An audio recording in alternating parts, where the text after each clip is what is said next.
The rules have changed. Some brands are still feeding the old machine.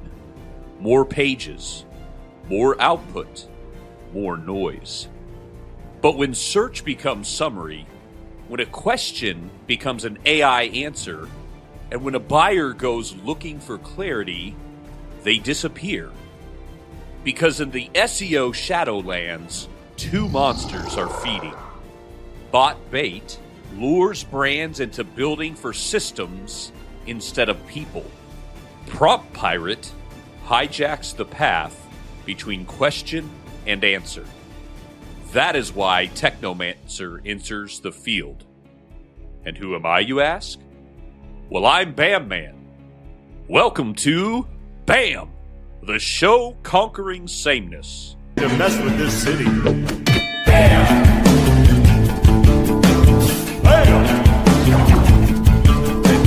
BAM! I'm Bam Man, conquering sameness one platform at a time. BAM! We're back in the SEO Shadowlands, where attention evaporates, rankings lie, and the monsters feed on confusion. Search does not work like it used to. Machines now interpret, summarize, choose, and that means brands cannot survive by merely looking optimized. They have to become clear, useful, and trustworthy inside systems that summarize information instantly. But that's where Technomancer comes in. By day, she's Tiffany Swedensky, strategist and navigator through the shifting terrain of SEO and AI search optimization. But when weak content feeds the wrong systems, when relevance gets hijacked, when brands disappear inside generated answers, she becomes Technomancer. The first trap looks productive. More content, more publishing, more optimization. That is how bot bait works. It does not create obvious failure. It creates hollow output that looks busy and ranks just enough to fool people. Technomancer, when you look at a brand's search presence, what are the signs that they are creating content for algorithms instead of real users? The bot bait trap. So, I guess I would say what you see a lot of are websites with a lot of niche pages, a lot of blog pages, some that are written for specific news stories or topics, and those do attract a lot of clicks. But it differs from the website where it's built around not just a brand, but it's built around the people who encompass that brand, particularly when it comes to legal marketing. So a website that's still writing for the bots, writing for the algorithms is mass publishing content they used to call it long tail content or long tail search content. The websites that are really growing fast are built on these brands that go way beyond what's happening just on the site. What was the change in search that made the old volume game weaker than it used to be? Well, there was a pretty hard cutoff sometime December 2023 where Google pretty much nerfed traditional search, I would say. And it was two parts. It was part algorithm update where the AI overviews were being featured above traditional search. And it was also just part changing in how people search for businesses and search for professional services. So for those who aren't superheroes like us, you used a word that some people might be thinking of guns and sports. Nerfed. What did nerfing do? What was that? So yeah, I guess I do get kind of in gaming culture a little bit. So essentially it means to take something and make it less effective than it used to be, which is what I would consider what Google did to its classic search model. So it used to be where you would see organic results pretty close to the top of the page. I mean, Google ads and local service ads have been around for several years, and those always have pushed traditional results to the bottom of the page. But with AI overviews and AI answers, there might only be 3 or 4 results, organic search results on page 1. And so being on page 1 of Google really just doesn't mean what it used to mean.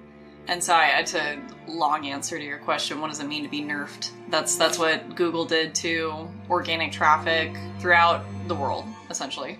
Bot bait loves almost. Almost useful, almost specific, almost trustworthy. But almost does not survive AI search, not when systems are scanning fast, not when users need clarity quickly, not when the machine has to decide what deserves to be carried forward.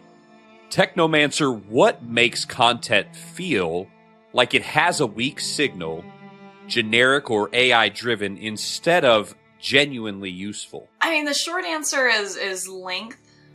Because when you ask AI to generate an article, generally it's going to be around 500 to 750 words, and it lacks a certain kind of complexity. Articles that are written by authors with a certain expertise in a topic tend to be almost too complicated for the readers. I.e. lawyers writing for, non-lawyers, they tend to talk over their heads. But also that level of detail signals, I think, to Google and to others, just our customers, real people reading our articles, that we know what we're talking about and that we have this depth of expertise. And the thing I left out is multimedia, not just seeing one type of content, which is written blog content, easy to replicate, but also video content, like what you and I are doing right now on the podcast. So if a brand has been creating bot bait content made for algorithms instead of users,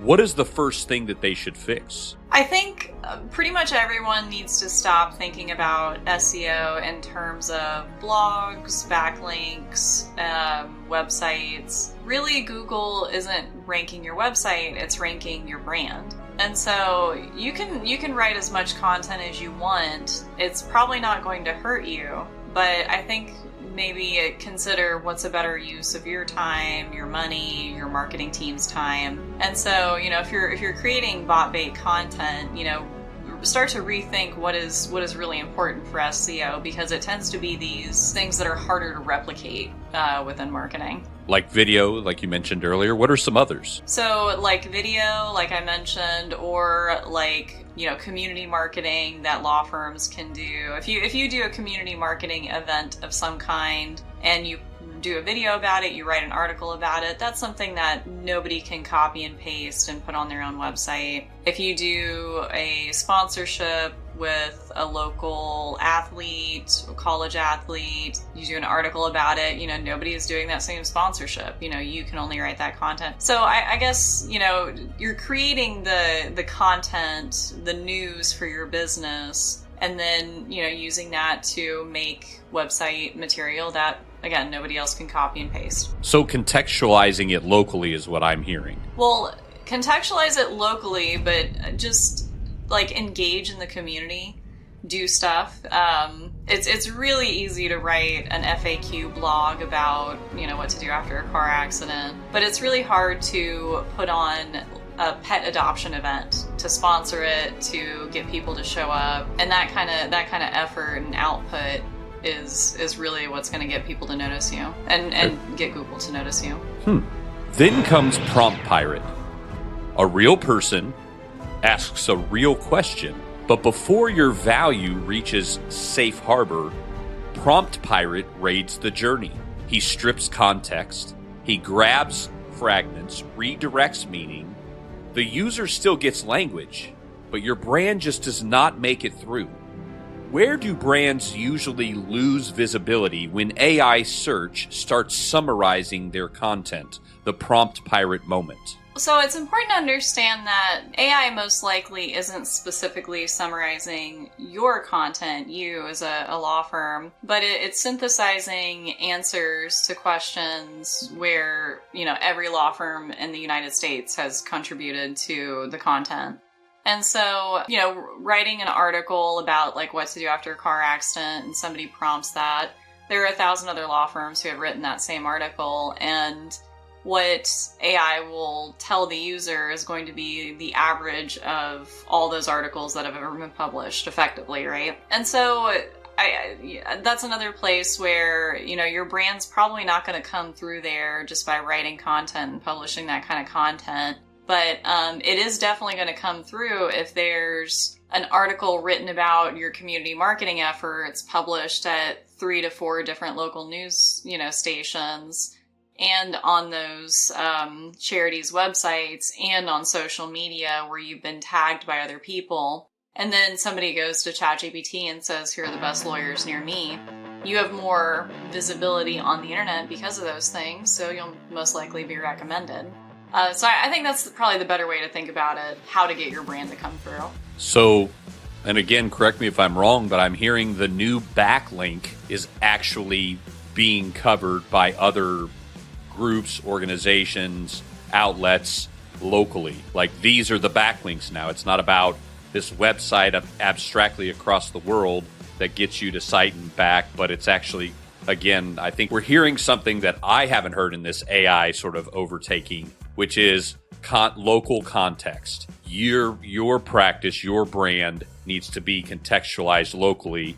And by that, I mean connected to other things in your market that are clearly from your market. Well, it's that, but it's also, it's not so much like for Google and for AI, it's not so much important what you say about your brand, i.e. what you publish on your site, the backlinks you get to your site, but it's really important what other people say about your brand. And so when you can create these stories, about yourself where other people are publishing you, effectively doing digital PR, and just as it so happens, it tends to be local because that's an easier target. And for the purposes of Google, a local KY3 news story backlink is probably just as valuable as bestlawyers.com or something like that, right? And then the term that's going around, it's bigger than backlinks. It's linkless brand mentions is the new thing that we're going after, because Google doesn't need a backlink to associate your brand with your website.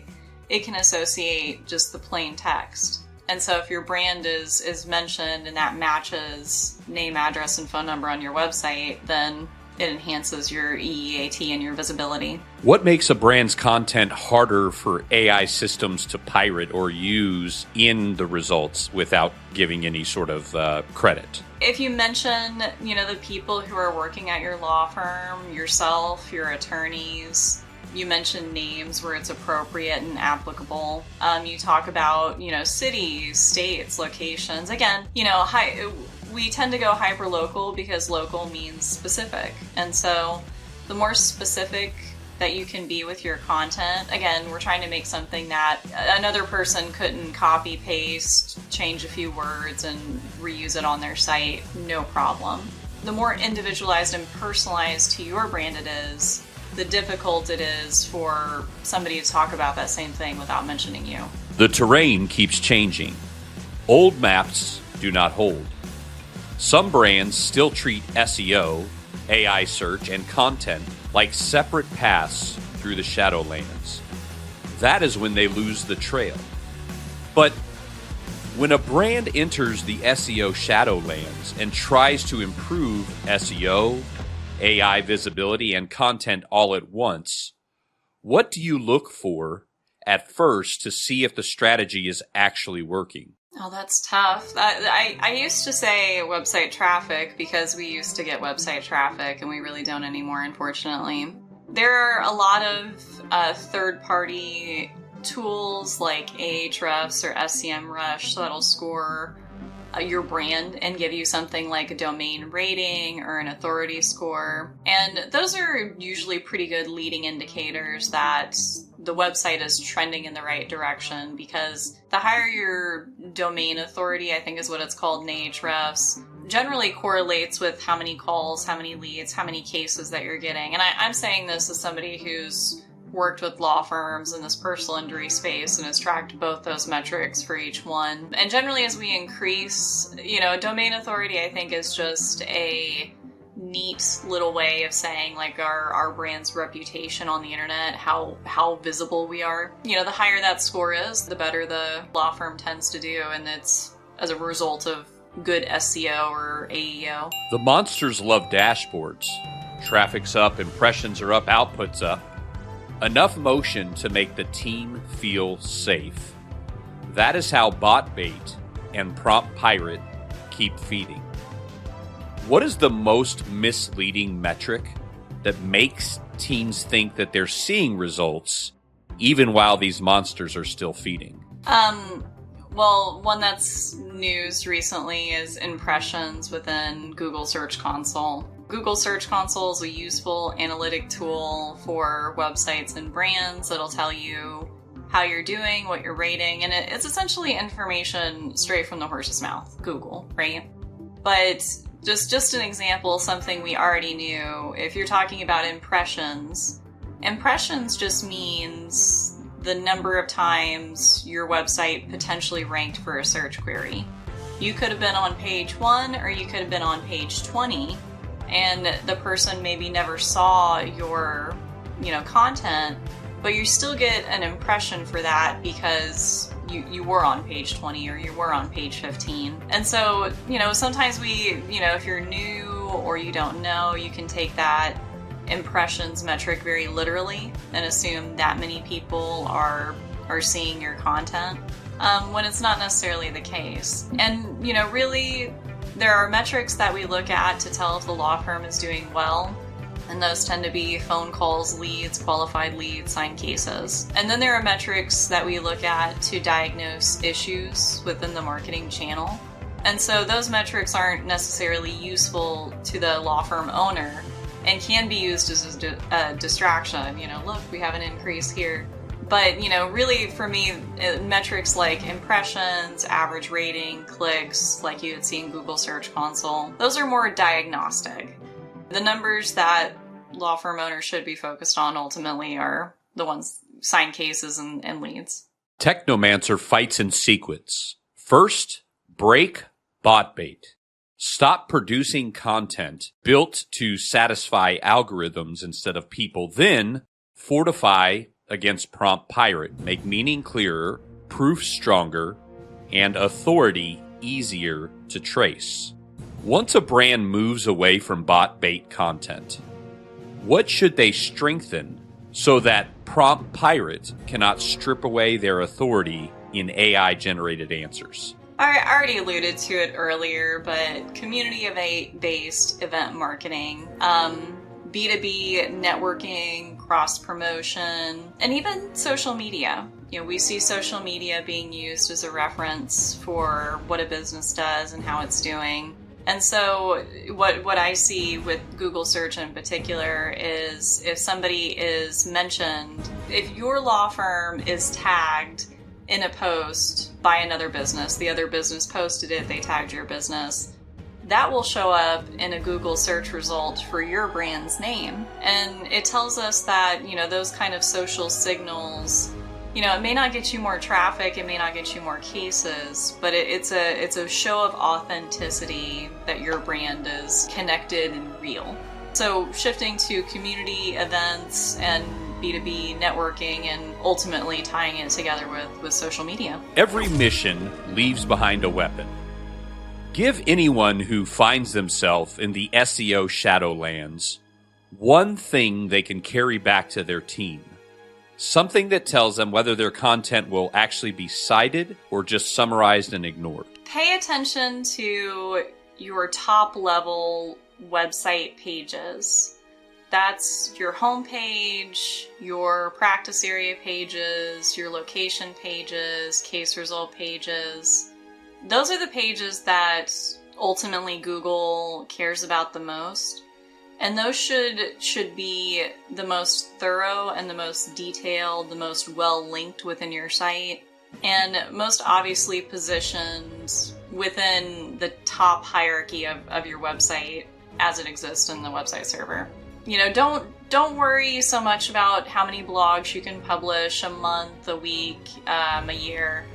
But make sure the big important pages, the ones that people visit the most, including a biography page also. You know, make sure your biography pages are as thorough as they can be and represent you as a person the way you'd want to be represented. And don't worry so much about long-tail content or trying to out-answer ChatGPT. Represent your brand the best you can on your website. Botbait wants hollow output, and Prompt Pirate wants broken meaning. But Technomancer fights for a signal that survives both search and synthesis. I'm Bam Man, and this is BAM, the show conquering sameness. Bam!